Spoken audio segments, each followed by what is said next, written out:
ஆகா விசு மைய நேய அன்பர்கள் அனைவருக்கும் வணக்கம். இன்றைய பதிவு நேற்றைய பதிவான திருமணம் நடக்குமா என்ற இரண்டாவது பாகத்தின் அடுத்த பகுதியான மூன்றாவது பகுதி இது.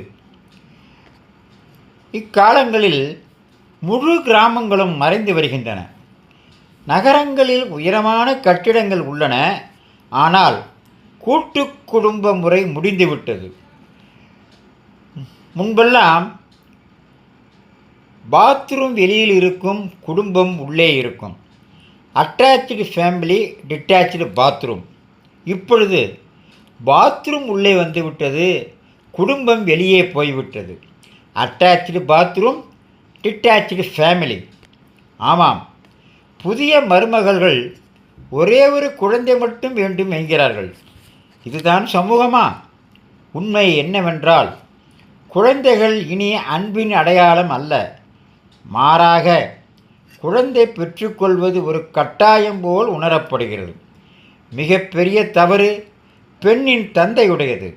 அதே தந்தை 22 வயதில் திருமணம் செய்து குடும்பத்தை தொடங்கினார்.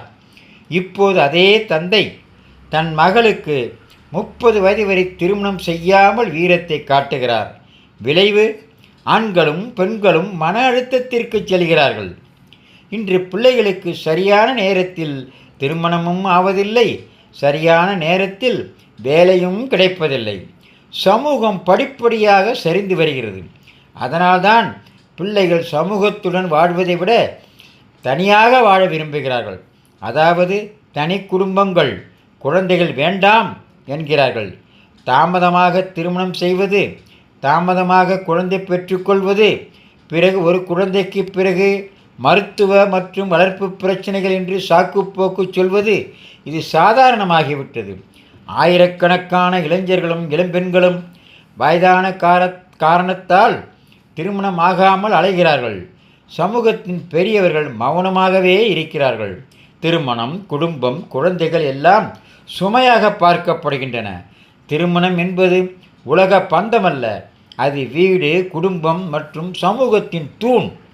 அது இனம், நாகரிகம் மற்றும் கலாச்சாரத்தை முன்னெடுத்து செல்லக்கூடிய வழி. இப்போது நாம் அனைவரும் புரிந்து கொள்ள வேண்டிய நேரம். பிள்ளைகளுக்கு அதிகப்படியான சுதந்திரம் கொடுத்து அவர்களின் புரிதலை நாம் பறித்து விட்டோம். திருமணம் தள்ளி போய்கொண்டே இருக்கிறது. நடக்கும்போது ஏற்கனவே தாமதமாகிவிட்டது. மீண்டும் அதே தனிமை. திருமணத்திற்கான சரியான வயதைத்தான் முன்பே சொல்லியிருக்கிறோம். அதை